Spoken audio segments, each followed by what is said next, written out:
Guys, ayan pa oh. Pangalawang tubo po yan.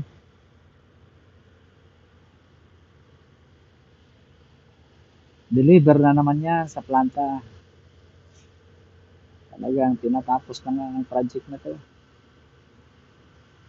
Madali na. Para makalipat na sa bagong project.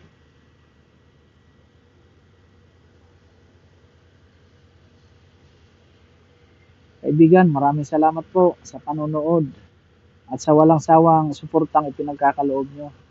Maraming salamat po.